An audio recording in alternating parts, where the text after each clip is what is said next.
Ito nga talaga yung time na nagpunta nga muna kami ng sementeryo bago nga kami magsimba. Naisip ko lang kasi matagal-tagal na nga rin kami hindi nakakapunta sa mga anak ko. At ito nga ay pinagpipilitan ko talaga makababa para makapagsindi nga ng kandila kay Lucas. Iba pa rin kasi yung feeling pag nakalapit ka dun sa pinakapuntod ng anak mo. Hindi talaga pwede dahil malalim-lalim nga ang tubig. Sabi nga ng asawa ko siya na lang. Sabi ko wag na kasi nga nakasapatos nga sila. At ako nga lang ang nakatsinelas ng mga moment na yan.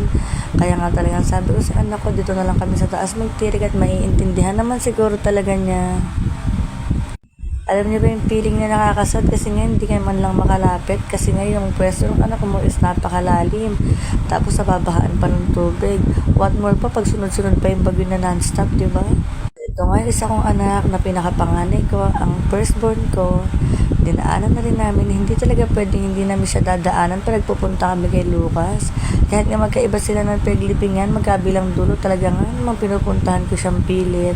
Iba pa rin kasi yung pakiramdam kapag pantay pa rin ang pagmamahal mo sa kanila kahit wala man sila sa piling mo. Iba pa rin talaga nagagawa na may sarili kang motor kasi dati talaga alam nyo, hirap na hirap kaming lakarin yung papasok doon sa may Holy Gilid tapos yung papasok sa Holy Garden. Talagang hingal kabayo nga kaming mag-iina. Dito dumiretso na nga kami ng simbahan. Ayan. Makapagsimba nga muna dito kasi nga talagang alam nyo, sobrang nabibisi kami ng asawa ko.